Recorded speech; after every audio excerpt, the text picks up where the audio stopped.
অতীতের বাংলাদেশ চাই না। আমরা ভবিষ্যতে একটি দুর্নীতিমুক্ত, সন্ত্রাসমুক্ত এবং চাঁদাবাজ মুক্ত একটি বাংলাদেশ চাই, যে বাংলাদেশের সকল মানুষের গণতান্ত্রিক সম অধিকার থাকবে। সকল মানুষ দলমত নির্বিশেষে তাদের মতামত নির্বিঘ্নে নির্ভয়ে প্রকাশ করতে পারবে। প্রত্যেককে মানুষের মুখে হাসি থাকবে, তার ব্যক্তিগত স্বাধীনতা, সে তার মত প্রকাশ করবে, সে তার স্বাধীনভাবে চলতে পারবে। এমন একটা দেশ চাই যেখানে কোনো সন্ত্রাস, চাঁদাবাজ বা কোনো দুর্নীতি থাকবে না।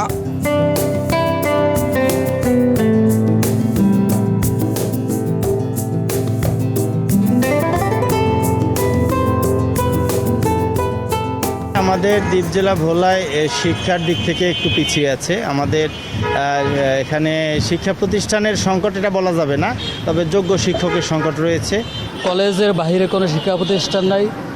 তাছাড়া আমাদের সবচেয়ে যেটা দরকার ভোলাতে একটি পাবলিক বিশ্ববিদ্যালয়। শিক্ষার যে ব্যবস্থা, এই ব্যবস্থার দিকে উন্নতর দিকে খেয়াল রাখলে ভালো হবে, তাহলে আমাদের শিক্ষা অঙ্গনগুলো আরও শিক্ষা ব্যবস্থাটা ভালো হবে। যারা এমপি মন্ত্রী হবে তারা যেন আমাদের শিক্ষা ব্যবস্থা যে তাদের মধ্যে আমাদের মধ্যে শিক্ষা ব্যবস্থা যে সমান রাখে।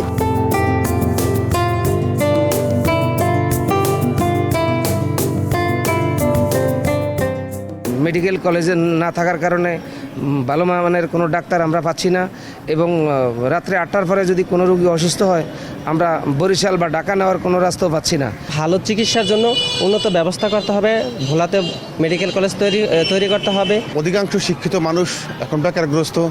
এই বেকার থেকে মানুষ হতাশাগ্রস্ত হয়ে মানুষ মাদকাসক্ত হচ্ছে। তাই সরকারের উচিত বেকারত্ব দূর করার জন্য কর্মসংস্থানের সুযোগ করা। আমার মতো অনেক স্টুডেন্ট আছে, তারা পড়াশোনা শেষ করে বেকার। বেকার আমাদের মতে তারা কর্মসংস্থান হইলে অনেক ভালো হয়।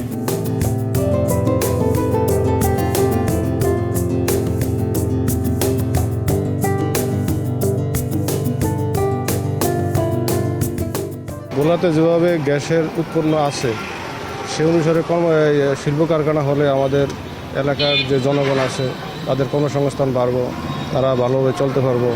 আর ভোলাতে প্রত্যেকের দাবি যে ঘরে ঘরে গ্যাস দেওয়ার জন্য। বাসা বাড়িতে গ্যাসের লাইনগুলো দিলে অনেক উপকৃত হয়।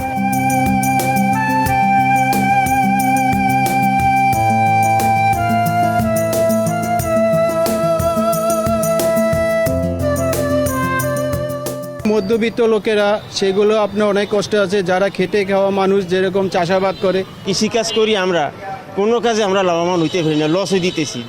প্রাকৃতিক দুর্যোগে লস দিই, এবারে করতে গিয়ে লস দিই। মনে করেন কিছু বীজ লাগাইলে কিছু বীজ মাইর যায়, তাতে গিয়ে আমরা কৃষিকাজ করতে গিয়ে অনেক লসে পড়ি। তাতে সরকার আমাকে কিছু বৈতকি দেয়, যে কোনো সরকারই আসে। আমাকে দরকার হলো সিন্ডিকেট ভাঙ্গিয়া যেমন সবাই একদমে বেচতে পারে, আমরাও যে নিয়ে আবার সুবিধায় বেচতে পারি। তেল, ডাল এগুলোর দাম হলো বেশি, আমরা কামাই করি 500 টাকা, খরচ হলো 700 টাকা। দেন হইয়া যেতে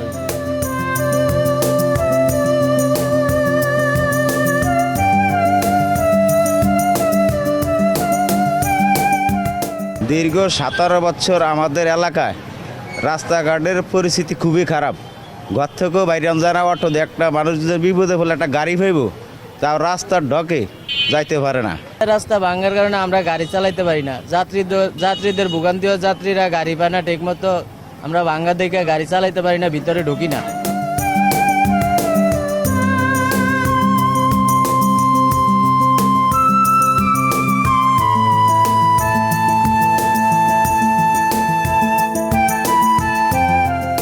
আমরা চাই পরবর্তী যে সরকার গঠন করবে তারা যাতে বিশেষ করে আইন শৃঙ্খলা পরিস্থিতিটাকে এই উন্নতির দিকে গুরুত্ব দেয়। প্রশাসনিক কিছু পদক্ষেপবিহীনতা, সমাজে অবাধে মাদক পাওয়া যাচ্ছে এবং সহজেই চাইলেই কেউ ঘর থেকে বের হইলেই মাদকটা হাতের নাগালে পাচ্ছে, যার কারণে যে স্কুলে যাচ্ছে না, তার অবসর সময়টা ওই বাজে সময় কাটাতে গিয়ে সে এইসব কাজে জড়িয়ে পড়তেছে। শহরের যে নিরাপত্তা, আইন শৃঙ্খলা এটা ভালো থাকে।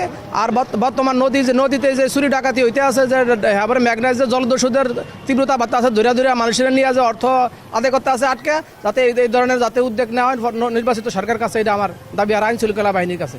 আগামী দিনে আমরা উন্নতশীল একটা দেশ চাই।